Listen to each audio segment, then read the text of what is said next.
World news के sponsor हैं स्वागत, अदरक, लहसुन और मसाले 100% प्योर एंड हाइजीनिक। अस्सलाम वालेकुम, आदाब। मैं हूं खलील फरहाद और आप देख रहे हैं वर्ल्ड न्यूज़। बुलेटिन की शुरुआत करते हैं हेडलाइन से। सऊदी अरब के मुफ्ती आज़म अल शेख अब्दुल अजीज़ ने कोरोना पेशेंट का दूसरे लोगों के साथ मेल जोल रखने को बताया हराम। कहा, इस्लाम की तालीमात पर अमल करें, सेहतमंद अफराद की जान की भी हिफाजत करें। यूक्रेन और रशियन अपोजिशन लीडर नावल्नी को लेकर मगरबी ममालिक की धमकियों से मुश्तैल हुए व्लादिमीर पुतिन। रूसी सदर ने कहा, मगरब रेड लाइन पार ना करे वरना पड़ेगा पछताना। जिना और डेटिंग जैसी लानत और बुराइयों से मर्दों को बचाने के लिए पाकिस्तान के बिजनेसमैन आज़ाद चायवाला ने की अनोखी पहल। secondwife.com वेबसाइट बनाई जिससे मिल रही है काफ़ी मकबूलियत।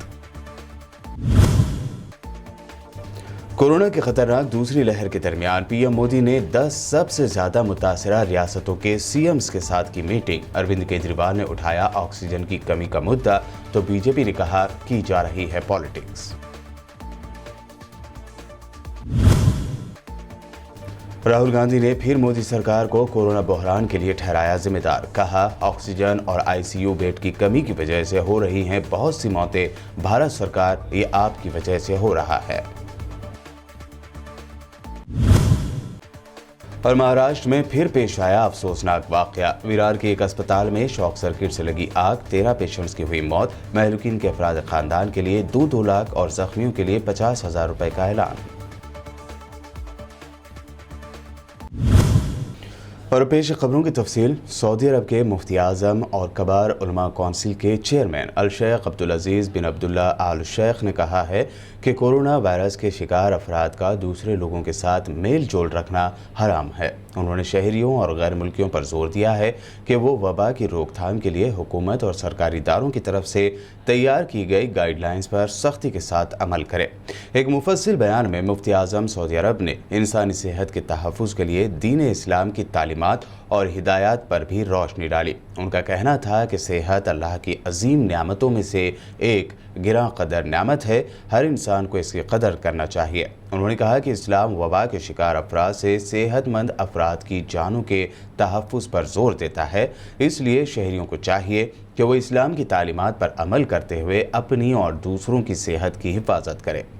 सऊदी अरब की कौमी फ़िज़ाई कंपनी ने अगले महीने 17 मई को इंटरनेशनल फ़्लाइट्स की बहाली का ऐलान किया है, मगर उसने एक मरतबा फिर वाज़ेह किया है कि इंडिया और पाकिस्तान समेत 20 कंट्रीज से ताल्लुक़ रखने वाले मुसाफिरों के सऊदी अरब में दाखिले पर पाबंदी बरकरार है। सऊदी वज़ारत दाखिला ने 3 फरवरी को कोरोना वायरस को फैलने से रोकने के लिए UAE, Egypt, Lebanon, Pakistan, Bharat, Indonesia, Japan, तुर्की, Germany, Argentina, America, South Africa, Sweden, France, Switzerland, Brazil, पुर्तगाल, स्वीडन, आयरलैंड और इटली से ताल्लुक़ रखने वाले मुसाफिरों के सऊदी अरब में एंट्री बैन कर दी थी। सऊदी एयरलाइंस ने ट्विटर पर एक शहरी के सवाल के जवाब में वजाहत की है कि इन कंट्रीज से ताल्लुक़ रखने वाले मुसाफिरों पर पाबंदी बरकरार रहेगी, जबकि बाकी कंट्रीज़ के लिए 17 मई से इंटरनेशनल फ़्लाइट्स बहाल की जा रही है। वाशिंगटन में अमेरिकी ऐवान नुमाइंदगान ने मुसलमानों पर मजीद पाबंदियां आयद करने से रोकने का बिल मंजूर कर लिया है। अमेरिकी ऐवान नुमाइंदगान में एक बिल पास किया गया है जो फ्यूचर में किसी भी अमेरिकी सदर को मजहबी बुनियादों पर सफरी पाबंदियां लगाने से रोक पाएगा। इस बिल को इंसानी हुकूक यानी ह्यूमन राइट्स की तंजीमों की जानिब से खैर मकदम किया गया है। इस बिल को नोबेल एक्ट का नाम भी दिया गया है, जो साबिक अमेरिकी सदर ट्रंप की मुसलमानों पर सफरी पाबंदियों के नतीजे में लगाया गया था। अमेरिकी ऐवान नुमाइंदगान ने इस बिल को 218 के मुकाबले 280 वोटों से मंजूर किया। ताहम इसे कानून बनने के लिए अमेरिकी सीनेट से पास करवाना भी लाजिम है। इसके अलावा ये पाबंदी उन पर भी लागू होगी जिन्होंने सऊदी अरब की जानिब से बैन किए गए कंट्रीज़ का सफ़र किया होगा, जिनसे वापसी पर सऊदी अरब में दाखिले के लिए उन्हें 14 दिन पहले दरख्वास्त देना होती है। तुर्की के सदर रजब तैयब एर्दोगान ने कहा है कि आने वाली नस्लों को एक सरसब्ज और माहौलियाती आलूदगी से पाक दुनिया छोड़कर जाना चाहते हैं। एर्दोगान अमेरिकी सदर जो बाइडन की तरफ से बुलाई गई माहौलियाती कॉन्फ्रेंस से वीडियो लिंक के जरिए खिताब कर रहे थे। कॉन्फ्रेंस से मुख्तलिफ ममालिक के सरबराहों ने भी खिताब किया। तुर्की के सदर एर्दोगान को माहौलियाती कॉन्फ्रेंस से खिताब के लिए अमेरिकी सदर ने खुसूसी दावत दी थी। अमेरिकी सदर जो बाइडन की खुसूसी दावत का शुक्रिया अदा करते हुए एर्दोगान ने कहा कि आलमी रहनुमाओं की ये अखलाकी और सियासी जिम्मेदारी है कि आने वाली नस्लों के लिए एक बेहतर दुनिया छोड़ कर जाए। तुर्की माहौलियाती तब्दीलियों के असरात को कम करने में अपना भरपूर किरदार अदा करेगा। फ्रांस ने वार्निंग दी है कि अगर रूस के अपोजिशन लीडर अलेक्सी नावल्नी को अगर कोई नुकसान पहुंचता है तो इसके लिए रूसी सदर व्लादिमीर पुतिन और रूस पर पाबंदी लगाई जाएगी। इसी तरह कई वेस्टर्न कंट्रीज की जानिब से यूक्रेन को भी लेकर वार्निंग दी गई है। रूसी सदर व्लादिमीर पुतिन ने कहा कि रूस की रेड लाइन को पार ना किया जाए, वरना किसी इश्तियाल अंगेज की सूरत में रूस फौरी और शदीद जवाब देगा और ऐसा जवाब देगा कि जिम्मेदारों को अपने किए पर पछताना पड़ेगा। पुतिन ने पार्लियामेंट के दोनों ऐवानों से खिताब करते हुए कहा कि अगर हमारे नेक इरादों को कमज़ोरी और बेहिसी से ताबीर किया जाएगा या होने वाले डील की परवाह नहीं की जाएगी या इसमें रुकावट डाली जाएगी तो ऐसे अफराद को मालूम होना चाहिए कि रूस भरपूर, फौरी और शदीद जवाब देने की ताकत का मालिक है। जॉर्डन की रियासती सिक्योरिटी अदालत के पब्लिक प्रोसिक्यूटर ने कहा है कि शाह अब्दुल्ला सेकंड के मुल्क और अवाम के मफाद से मुताल्लिक़ तशवीश की बुनियादों पर कैदियों को कानूनी दायराकार के मुताबिक रिहा किया जा रहा है। हाल ही में जॉर्डन की सिक्योरिटी और इस्तेहकाम को खतरे में डालने से मुताल्लिक़ ऐसे वाक़यात पेश आए हैं जिनके बाद से कई अफराद को हिरासत में लिया गया। पब्लिक प्रोसिक्यूटर का कहना है कि शाह अब्दुल्ला के फॉर्मर एडवाइज़र और फाइनेंस मिनिस्टर बेस्म औज़ल्ला समेत शाही ख़ानदान के रुकन शरीफ हसन बिन जैद को रिहा नहीं किया गया। पहली बीवी खबरदार हो जाइए, क्योंकि पाकिस्तान के अरबपति और कामयाब बिजनेसमैन आज़ाद चायवाला ने दूसरी बीवी की तलाश के लिए वेबसाइट लॉन्च कर दी। नौजवानों को एंटरप्रेन्योरशिप और दीगर हुनर फराहम करने वाली मशहूर शख्सियत ने secondwife.com के नाम से यह मुनफरिद वेबसाइट मुतारिफ करवाई है और एक बार फिर सबको हैरान कर दिया। आज़ाद चायवाला का कहना है कि मुसलमान इस वेबसाइट के ज़रिए अपनी दूसरी, तीसरी और चौथी शादी कर सकेंगे।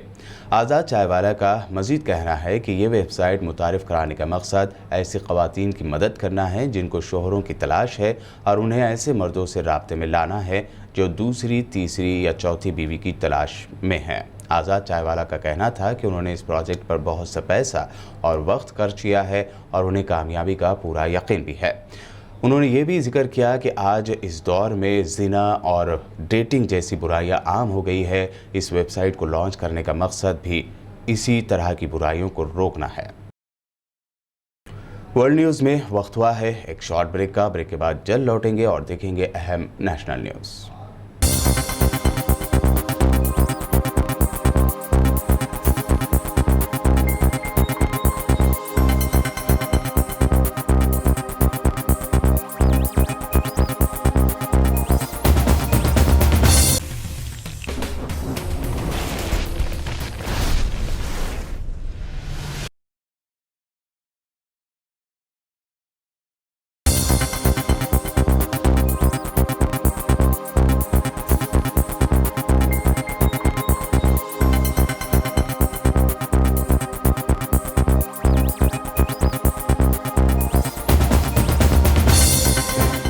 ब्रेक के बाद आपका दोबारा खैर मकदम है। बढ़ते हैं मज़ीद अहम खबरों की जानिब। कोरोना वायरस इन्फेक्शन के बढ़ते हुए मामलों के पेश नज़र इलेक्शन कमीशन ने जुमेरात की शाम 7 बजे से वेस्ट बंगाल में रोड शो, पदयात्रा, साइकिल और गाड़ियों की रैलियों पर पाबंदी लगा दी है। इलेक्शन कमीशन ने एक बार फिर कोरोना वायरस की वबा की वजह से पैदा होने वाली सूरत हाल के पेश नज़र सख्त हिदायत जारी की हैं। कमीशन ने कहा है कि मगरबी बंगाल में न तो रोड शो और न ही पदयात्रा की इजाज़त होगी। बता दें कि वेस्ट बंगाल में सबसे पहले चुनावी रैलियों को ख़त्म करने का ऐलान करने वाले कांग्रेस कायद राहुल गांधी थे, जबकि उनके ऐलान के बाद भी वेस्ट बंगाल में ममता बनर्जी, पीएम मोदी और अमित शाह की चुनावी रैलियां जारी थीं। कोरोना की खतरनाक दूसरी लहर के दरमियान पीएम मोदी ने जुमा को कोरोना से सबसे ज़्यादा मुतासिर 10 रियासतों के सीएम्स के साथ ऑनलाइन बातचीत की। इस बातचीत के दौरान दिल्ली के सीएम अरविंद केजरीवाल ने मुल्क की राजधानी के अस्पतालों में ऑक्सीजन की कमी की और पीएम की तवज्जो दिलाई, जिस पर बीजेपी हुकूमत ने बाद में इल्ज़ाम लगाया कि केजरीवाल इस प्लेटफॉर्म का इस्तेमाल सियासत करने और झूठ फैलाने के लिए कर रहे हैं। केंद्र सरकार ने दिल्ली का ऑक्सीजन का कोटा बढ़ा दिया है, लेकिन सर मैं आपसे हाथ जोड़ के प्रार्थना करता हूं कि इस बढ़े हुए ऑक्सीजन के कोटे को दिल्ली तक पहुंचाने में हमारी मदद करें। एक एस्टीमेट के हिसाब से दिल्ली को 700 टन ऑक्सीजन की जरूरत है। आपने हमारा कोटा 480 टन कर दिया, बहुत बहुत शुक्रिया। सर मैं आपका बेहद शुक्रिया अदा करना चाहता हूं कि आज आपने ये मीटिंग बुलाई है, बहुत सही समय पे ये मीटिंग बुलाई है। पर सर मैं आज ये जानना चाहता हूं कि अगर आज या कल या किसी भी टाइम हमारे दिल्ली के किसी अस्पताल में अगर 1 घंटे की, आधे घंटे की, 2 घंटे की ऑक्सीजन बच जाए और लोगों की मरने की नौबत आ जाए, तो मैं फोन उठा के केंद्र सरकार में किससे बात करूं? सर मैं ये जानना चाहता हूं कि अगर कोई राज्य दिल्ली के कोटे की ऑक्सीजन का ट्रक रोक ले तो मैं फोन उठा के किससे बात करूं? हालत काफी ज्यादा गंभीर हो चुके हैं सर। हम अपने लोगों को मरने के लिए तो नहीं छोड़ सकते। हमें लोगों को यह विश्वास दिलाना पड़ेगा कि एक एक जिंदगी हमारे सबके लिए कीमती है। मुल्क में कोरोना की वजह से हंगामी सूरत हाल के लिए कांग्रेस कायद राहुल गांधी ने फिर एक मरतबा मोदी सरकार को निशाना बनाया है। राहुल गांधी ने ट्वीट करते हुए लिखा कि कोरोना से मरीज का ऑक्सीजन लेवल गिर सकता है, लेकिन ऑक्सीजन और आईसीयू बेड की कमी की वजह से बहुत सी मौतें हो रही हैं। भारत सरकार, ये आपकी वजह से हो रहा है। महाराष्ट्र में पालघर के विरार के एक अस्पताल में जुमा की सुबह आग लग जाने से 13 कोरोना पेशेंट्स की मौत हो गई। अस्पताल के जराये ने बताया कि जुमा को सुबह की अव्वलीन सातों में तकरीबन 3:15 पर विरार वाक़े विजय वल्लभ अस्पताल के आईसीयू वार्ड में एयर कंडीशन में धमाका हो जाने से आग लग गई। आईसीयू वार्ड में 17 मरीज थे। 13 मरीजों की मौत हो गई, जबकि 4 दीगर मरीजों को दूसरे अस्पताल में मुंतकिल किया गया। इस वाक़े पर वज़ीर-ए-आज़म नरेंद्र मोदी ने रंज का इजहार किया और मरने वालों के अफराद ख़ानदान के लिए 2-2 लाख रुपए और ज़ख्मियों के लिए 50,000 रुपए के मुआवजे की मंजूरी दी है। इस दौरान महाराष्ट्र के डिप्टी सीएम अजित पवार ने कहा कि अस्पतालों की हिफाजत के लिए गाइडलाइंस जारी किए जाने के बावजूद रियासत के नासिक और विरार जैसे वाक़यात काफ़ी अफसोसनाक है। उन्होंने कहा कि पालघर जिला कलेक्टर से वाक़े की तफसीली जानकारी ली गई है और हादसे में बचे दीगर मरीजों की हिफाजत और उनके बेहतर इलाज के लिए हिदायत दी गई है। विरार कॉरपोरेशन में प्राइवेट हॉस्पिटल है, उसमें आईसीयू यूनिट में सुबह 3-3:15 बजे एसी का ब्लास्ट हुआ। उसमें जब ब्लास्ट हुआ तब आग लग गई। उसके बाद 4 पेशेंट और स्टाफ बाहर आया। बाकी 13 पेशेंट जो आईसीयू में थे वो आग की कारण उनका डेथ हो गया। बाकी 4 लोगों को शिफ्ट किया और जो नॉन आईसीयू के पेशेंट्स हैं वो सब सेफ है। सोशल नेटवर्किंग साइट्स और नेशनल मीडिया में भी हैदराबाद रुकन पार्लियामेंट और मजलिस इत्तेहादुल मुस्लिमीन के सरबराह असदुद्दीन ओवैसी की काफ़ी तारीफें हो रही है। दरअसल हैदराबाद के इलाके लाल दरवाज़ा की एक मंदिर के पुजारी कोरोना पॉजिटिव पाए गए।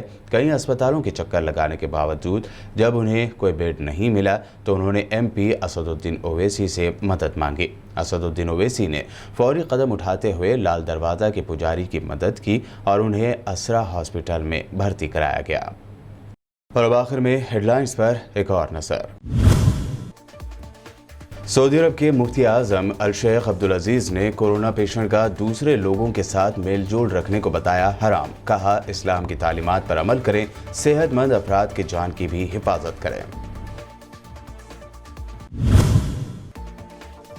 यूक्रेन और रशियन अपोजिशन लीडर नावल्नी को लेकर मगरबी ममालिक की धमकियों से मुश्तैल हुए व्लादिमीर पुतिन। रूसी सदर ने कहा, मगरब रेड लाइन पार ना करे वरना पड़ेगा पछताना।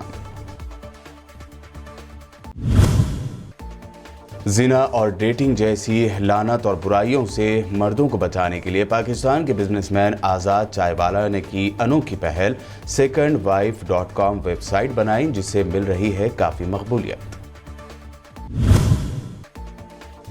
कोरोना की खतरनाक दूसरी लहर के दरमियान PM मोदी ने 10 सबसे ज्यादा मुतासरा रियासतों के CMs के साथ की मीटिंग। अरविंद केजरीवाल ने उठाया ऑक्सीजन की कमी का मुद्दा तो बीजेपी ने कहा की जा रही है पॉलिटिक्स।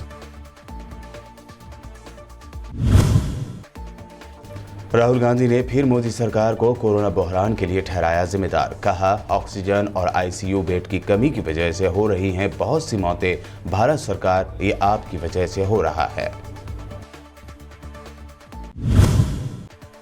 और महाराष्ट्र में फिर पेश आया अफसोसनाक वाकया। विरार के एक अस्पताल में शॉर्ट सर्किट से लगी आग, 13 पेशेंट्स की हुई मौत। महलुकीन के अफराद खानदान के लिए 2 लाख और जख्मियों के लिए 50,000 रुपए का ऐलान। वर्ल्ड न्यूज़ में ये थी अब तक की अहम नेशनल और इंटरनेशनल न्यूज़। वीडियोस हमारे यूट्यूब और फेसबुक पर लाइक ज़रूर करें। मज़ीद अपडेट्स के लिए बने रहिए हमारे साथ और देखते रहिए BBN चैनल।